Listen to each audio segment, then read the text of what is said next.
পাগল নাকি? এই অবস্থায় রয়েছে, এই অবস্থায় লোক যায় বাড়ি থেকে? মাল খাচ্ছে, বসে যাচ্ছে। বস, না বল, দাঁড়া রাখছে। আমি তাহলে আমি যেতে পারবো না, আমাকে বউ বারণ করে দিয়েছে। আমি কি করবো? সে নেই। কোথায় ফোনটা লাগাচ্ছে, কথা বলুন। কথা বলো না। বাড়িতে একাই, বাড়িতে বলছি বউ নেই, বাড়িতে কিছু নেই।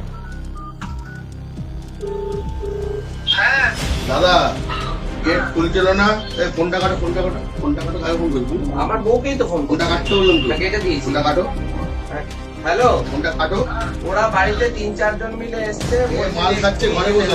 আমি যেতে যেতে পারবো না, না করার পর আমি কোথাও যেতে পারবো না, আর যেতে পারবো না। আমি কাজ করি, যে আমাকে ডাকছে কথা বলে ওয়ে উঠে এসছে। একজনকে তো গেট খোলো না, উঠে এসছে, ঘরে দাঁড়িয়ে আছে সামনে। ও ঘরে না, আমি এই বগা আছে, গোপাল আছে। আমাকে বলছে মেরে ধরে এখান থেকে নিয়ে যাবে। আমার বউকে কি সব বলছে দেখো। ঠিক আছে, আমাকে বলছে জোর জবরদস্তি এখন নিয়ে যেতে। আমি কেন করবো? শুনে নিলি? চলো, ঠিক আছে, দাঁড়াও, ফোন হচ্ছে। কোথায় কোথায়? আরে শোনো, ফোনটাকে বাড়ি থেকে এইগুলো ঠিক করে আমি কিন্তু সোজা তুমি আমাকে মারছো, তুমি আমাকে